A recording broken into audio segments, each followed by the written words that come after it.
9 ಗಂಟೆಯಿಂದ ನಾವು ನಮ್ಮ ಚೀಫ್ ಕಮಿಷನರ್ GBA ಕೋಮಲ್ಲ Sunil Kumar, north city commissioner, ಈಗ ಇಲ್ಲಿ ಬಂದಾಗ ನಮ್ಮ ಈಸ್ಟ್ ಸಿಟಿ ಕಮಿಷನರ್ ಕೂಡ ಇಲ್ಲಿದ್ದಾರೆ, ಮತ್ತು ನಮ್ಮ IS ಆಫೀಸರ್ಸು, ಪ್ರೊಬೇಷನರಿ ಆಫೀಸರ್ಸು ಮತ್ತು ನಮ್ಮ ಅಧಿಕಾರಿಗಳು ಎಲ್ಲ ಪ್ರಾರಂಭ ಮಾಡಿದ್ದು 9 ಗಂಟೆಗೆ ಕೇಂದ್ರೀಯ ವಿಹಾರಿಂದ.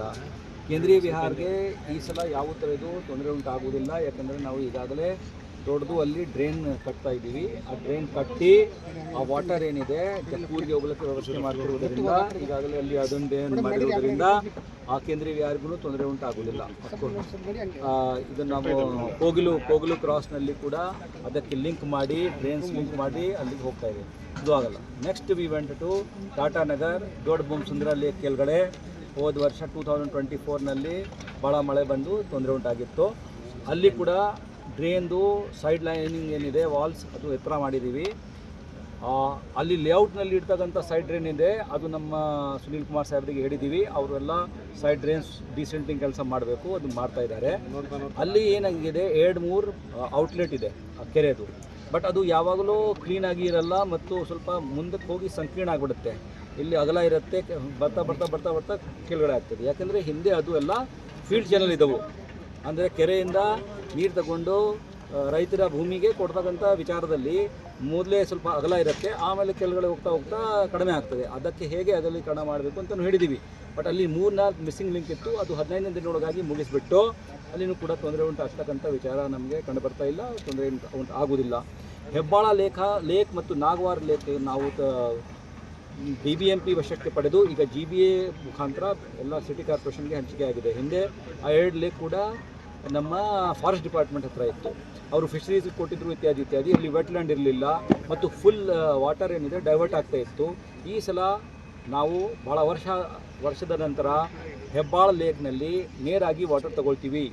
ಹೆಬ್ಬಾಳ ನಮ್ಮ ಬ್ರಿಡ್ಜ್ ಕೆಳಗಡೆ ಬರ್ತಕ್ಕಂಥ ವಾಟರ್ನು ಕೂಡ ಅಲ್ಲಿಗೆ ಹೋಗ್ಲಿಕ್ಕೆ ವ್ಯವಸ್ಥೆ ಮಾಡ್ತಾ ಇದ್ದೀವಿ. ವೆಟ್ಲ್ಯಾಂಡ್ ಕೂಡ 15-20 ದಿವಸದಲ್ಲಿ ಕಂಪ್ಲೀಟ್ ಆಗ್ತದೆ. ಹೇಗೆ ಈ ಸಲ ಆ ಹೆಬ್ಬಾಳ ಲೇಕ್ನಲ್ಲಿ ವಾಟರ್ ತಗೊಳ್ತಾ ಇರೋದ್ರಿಂದ ಫ್ಲಡಿಂಗ್ ಬರಲಿಕ್ಕೆ ಅವಕಾಶ ಇರಲ್ಲ. ಹೆಬ್ಬಾಳ ಕೆಳಗಡೆ ಫ್ಲಡಿಂಗ್ ಆಗೋದಿಲ್ಲ. 5 ಕೆಲಸ ಮಾಡಿದರೆ 5 ಪಾಯಿಂಟ್ ಇದೆ, 1 ಪಾಯಿಂಟ್ ಉಳ್ಕೊಂಡಿದೆ. 4 ಪಾಯಿಂಟ್ ಕೆಲಸ ಮಾಡಿದ್ರು ಸಹ 90% ಅಲ್ಲಿ ಉಳಿತಾಯ ಆಗ್ತದೆ. There is no problem. Nagawara ಲೇಕ್ನಲ್ಲಿನೂ ಕೂಡ ಡಿಸಿಲ್ಟಿಂಗ್ ಮಾಡಿಕೊಂಡು ನಾಗವಾರ ವಾಟರ್ ತಗೋತೀವಿ, ಅದು ತೊಂದರೆ ಉಂಟಾಗಲ್ಲ. ನಾಗವಾರ ಜಂಕ್ಷನ್ ಏನಿದೆ ಅದು ಭಾಳ ವರ್ಷದಿಂದ ಜನರಿಗೆ ಭಾಳ ಕಷ್ಟ ಉಂಟಾಗ್ತಾ ಇದೆ. ಯಾಕೆಂದರೆ ಅಲ್ಲಿ ನಮ್ಮದು ಭಾಳ ಸಣ್ಣ ಜಾಗ ಇದೆ, ಟ್ರಾಫಿಕ್ ಹೆವಿ ಇದೆ.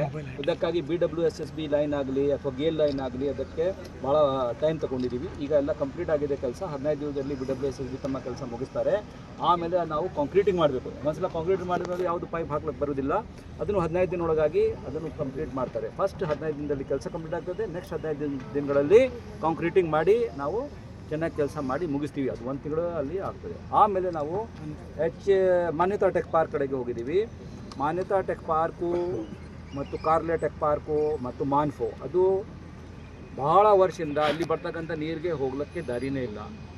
ಈಗ ಪ್ರಯತ್ನ ಪಟ್ಟು ಎಲ್ಲ ರೆಕಾರ್ಡ್ಸ್ ನೋಡಿ, ಕೆಲವು ರೆಕಾರ್ಡ್ನಲ್ಲಿ ಆ ಖಾಸಗಿ ಮಂದಿ ಪರವಾಗಿ ಆಗೋಗಿದೆ. ಆದರೂ ಸಹ ಅವ್ರಿಗೆ ಒತ್ತಡ ಮಾಡಿ ಅವರಿಂದ ಲ್ಯಾಂಡ್ ತಗೊಂಡು ಅವ್ರ ಕಾಸ್ಟ್ನಲ್ಲಿನೇ ಕಟ್ತಾ ಇದ್ದೇವೆ. ಹೀಗಾಗಿ ಈ ಸಲ ನಮ್ಮ ಚೀಫ್ ಕಮಿಷನರ್ ಅವರ ಪ್ರಯತ್ನಗಳಿಂದ ಅದರಲ್ಲಿ ಕೂಡ ತೊಂದರೆ ಆಗ್ತಕ್ಕಂಥ ವಿಚಾರ ನಮ್ಗೆ ಕಂಡು ಬಂದಿಲ್ಲ. ಇನ್ನೊಂದು 2-3 ಸಣ್ಣ ಉಪಾಯಗಳು ಇವೆ, ಅದನ್ನು ಮಾಡಿದರೆ ಇನ್ನೂ ಚೆನ್ನಾಗಿ ಆಗ್ಬೋದು, ನೀರು ಹರಿಬೋದು. ಅದು ಅವರಿಗೆ ಹೇಳಿದ್ದೀವಿ. ಅದನ್ನು ಮಾಡ್ಲಿಕ್ಕೆ ಆದರೆ ಇನ್ನೂ ಚೆನ್ನಾಗಿ ಆಗ್ತದೆ, ಅದರಲ್ಲಿ ತೊಂದರೆ ಇಲ್ಲ. HRBR ಲೇಔಟ್ ಏನಿದೆ ಅದರಲ್ಲಿ ಸ್ವಲ್ಪ HBR ಲೇಔಟ್ನಲ್ಲಿ ಸ್ವಲ್ಪ ತೊಂದರೆ ಇದೆ. BWSSB ಅವರು ತನ್ನ ಇಂಟೇಕ್ ವೆಲ್ ಮಾಡಿ ಆ ಇಂಟೇಕ್ ವೆಲ್ಲಿಂದ ಹೆಬ್ಬಾಳ ಕಡೆಗೆ ವಾಟರ್ ಕಳಿಸ್ಬಿಟ್ರೆ, ಸೀವೇಜ್ ವಾಟರ್ ಕಳಿಸ್ಬಿಟ್ರೆ ತೊಂದರೆ ಉಂಟಾಗ್ತಿರ್ಲಿಲ್ಲ. ಬಟ್ ಅವ್ರದ್ದು ಏನು ರಾಕ್ ಎಲ್ಲ ಬಂದಿರುವುದರಿಂದ ಅವರು ಈ ವರ್ಷ ಅಕ್ಟೋಬರ್ ತಿಂಗಳಿನಲ್ಲಿ ಮಾತ್ರ ಮುಕ್ತಾಯ ಮಾಡಲಿಕ್ಕೆ ಬರ್ತದೆ ಅಂತ ಹೇಳಿದ್ದಾರೆ. ಅದುವರೆಗೂ ನಾವು ಟೆಂಪ್ರರಿಯಾಗಿ ಪಂಪ್ ಇಟ್ಕೊಂಡು ಕೆಲಸ ಮಾಡ್ತೀವಿ. ಹೋದ ವರ್ಷ ಮೇ ತಿಂಗಳಿನಲ್ಲಿ ಫಸ್ಟ್ ರೌಂಡ್ ಮಳೆ ಬಂದಾಗ BD ಅವರು ಸ್ವಲ್ಪ ಲ್ಯಾಂಡ್ ಕೊಟ್ಟಿದ್ದಾರೆ. ಆ BD ಲ್ಯಾಂಡ್ನಲ್ಲಿ ನಾವು ಕೂಡ ಒಂದು ಪ್ಯಾರಲಲ್ ಆಗಿ ಡ್ರೈನ್ ಕಟ್ಟಿಬಿಟ್ಟು, ಹಿಂದೆ ನಮ್ಮ BBMP EIC ಅವರು ಪ್ರಹ್ಲಾದ್ ಅವರು ಏನು ಹೇಳಿದ್ದಾರೆ ಆ ಪ್ರಕಾರ ಕೆಲಸ ಮಾಡಲಿಕ್ಕೆ ಅವರಿಗೆ ಹೇಳಿದ್ದೀನಿ. ಇವರು ಕೂಡ ನಾಳೆದಿಂದ ಸ್ಟಾರ್ಟ್ ಮಾಡ್ತಾರೆ. ಅದು ಟೆಂಪ್ರರಿಯಾಗಿ ಏನಾದರೂ ವ್ಯವಸ್ಥೆ ಮಾಡಿಕೊಂಡು HBR ಲೇಔಟ್ ಒಳಗಾಗಿ ನೀರು ಜಾಸ್ತಿ, ಯಾಕೆಂದರೆ ಸ್ವಲ್ಪ ತಗ್ನಲ್ಲಿ ಇದೆ ಅದಕ್ಕೆ ಬೇರೆ ವ್ಯವಸ್ಥೆ ಮಾಡಬೇಕು ಅಂತ ಮಾಡ್ತಾಯಿದ್ದೀವಿ. ಬಟ್ ಈ ವರ್ಷ ಅಕ್ಟೋಬರ್ ಆದಮೇಲೆ ಅವ್ರದ್ದು ISPS ಕಂಪ್ಲೀಟ್ ಆಗ್ತಿರುವುದರಿಂದ ಸ್ವಲ್ಪ ತೊಂದರೆ ಉಂಟಾಗಲಿಕ್ಕೆ ಇದನ್ನು ಆಗ್ಬೋದು ಅಂತ ಯೋಚನೆ ಮಾಡಿಕೊಂಡು ಏನು ಪರ್ಯಾಯ ಮಾಡಬೇಕು ಅಂತ ನಾವು ಮಾಡ್ತಾಯಿದ್ದೀವಿ. ಇಲ್ಲಿ ಗೆದ್ದಲಹಳ್ಳಿಗೆ ನಮಗೆ ಬಾಕ್ಸ್ ತಯಾರಾಗಿದೆ. ನಾವು 10ನೇ ತಾರೀಕಿಗೆ ರೈಲ್ವೆಯಿಂದ ಪರ್ಮಿಷನ್ ಪಡೆದಿದ್ದೇವೆ.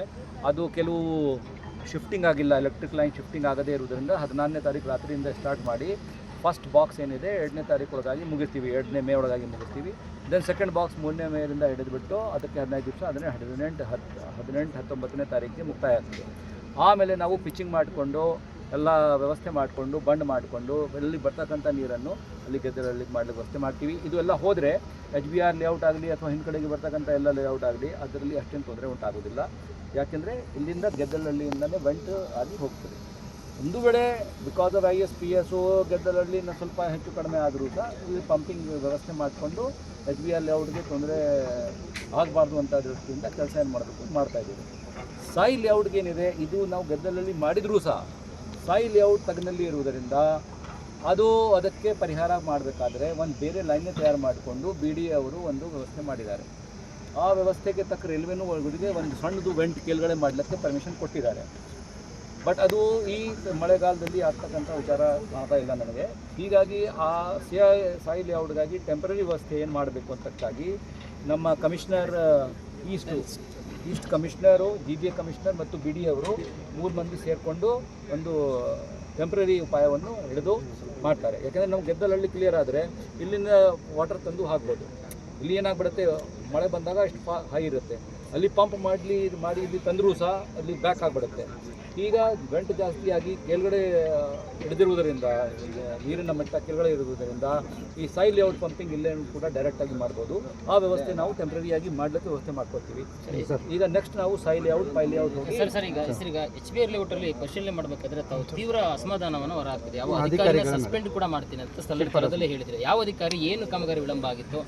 ನೀವು ಹಿಂದೆ ಕಮಿಷನರ್ ಆಗಿರ್ಬೇಕಾಗಿ ಹೇಳ್ತಕ್ಕಂಥ ಕೆಲಸ ಆಗಿರ್ಬೋದು, ಇವಾಗಲೂ ಕೂಡ ಆಗಿಲ್ಲ ಅಂತ ಹೇಳಿ ನೀವು ಹೇಳ್ತಾ ಇದ್ದೀನಿ. ಅಕ್ಟೋಬರ್ ಒಳಗಾಗಿ ನೀವು ಮಾಡಿಲ್ಲ ಅಂದರೆ ಸಸ್ಪೆಂಡ್ ಆಗ್ತೀವಿ ಅಂತ ಹೇಳಿದ್ದೀನಿ.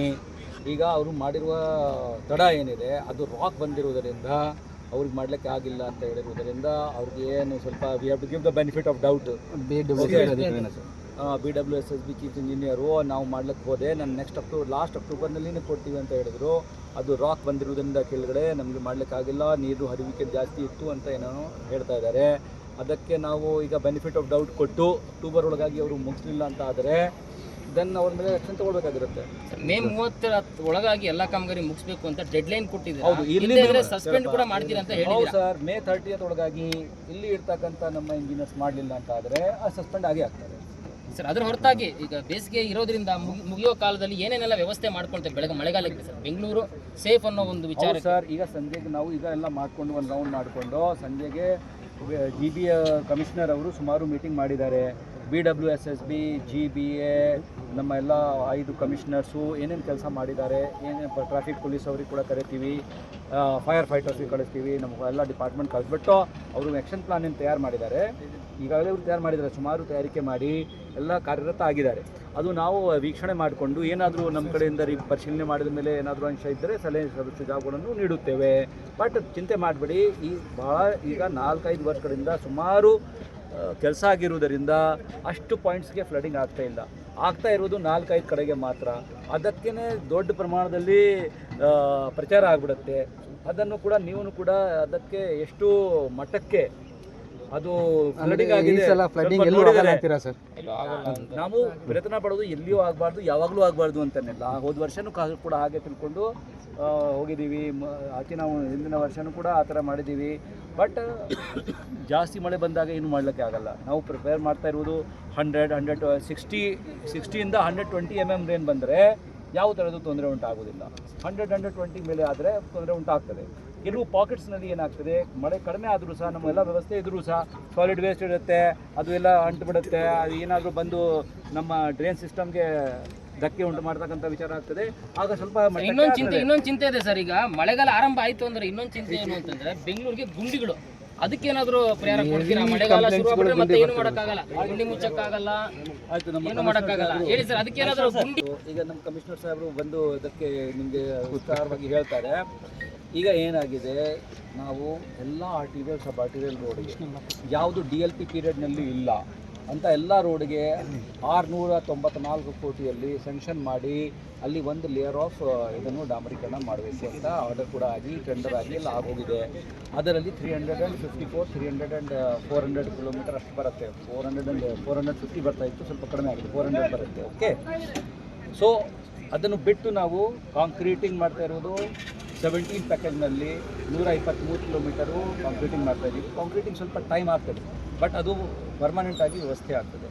ಅದನ್ನು ಬಿಟ್ಟು ಕೂಡ ಎಲ್ಲ ಕಮಿಷನರ್ಸ್ಗೆ ಕೂಡ ತಮ್ಮ ಹಂತದಲ್ಲಿ ಏನು ಮಾಡಬೇಕು ಅದನ್ನು ಕೂಡ ವ್ಯವಸ್ಥೆ ಮಾಡಿದ್ವಿ. ಏನಾಯಿತು, ದುರ್ದೈವಶಾತ್ ಇರಾನ್ ವಾರವಾಗಿ ಡಾಮರ್ ಬರದೇ ಇರುವುದರಿಂದ ಮತ್ತು ಅದರಲ್ಲಿ ಏರಿಕೆ ಆಗಿರುವುದರಿಂದ, ಬಿಟುಮಿನ್ ಬರದೇ ಇರುವುದರಿಂದ ಅದಕ್ಕೆ ಸ್ವಲ್ಪ ತೊಂದರೆ ಉಂಟಾಯಿತು. ನಾವೆಲ್ಲ ವ್ಯವಸ್ಥೆ ಮಾಡಿಕೊಂಡು ಯಾವ ಡೇಟ್ಗೆ ಹೋಗಿದ್ದೀವಿ ಅದಕ್ಕೆ ಹತ್ರನೇ ಈ ಕಡೆ ಆ ಕಡೆಗೆ ವಾರ್ ಸ್ಟಾರ್ಟ್ ಆಗಿ ವಾರ್ ಎಫೆಕ್ಟ್ ಆಗಿ, ಸೊ ಅದಕ್ಕೆ ಡಾಮರ್ದು ರೇಟ್ ಜಾಸ್ತಿ ಆಗಿ, ಅಸ್ಫಾಲ್ಟ್ದು ಇದನ್ನು ಬಿಟುಮಿನ್ ರೇಟ್ ಜಾಸ್ತಿ ಆಗಿ ಸ್ವಲ್ಪ ಕಷ್ಟ ಉಂಟಾಗಿದೆ. ಅದನ್ನು ಕೂಡ ನಾವು ವ್ಯವಸ್ಥೆ ಮಾಡ್ತಾ ಇದ್ದೀವಿ.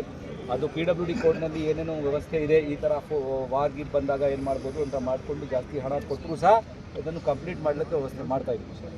Okay sir.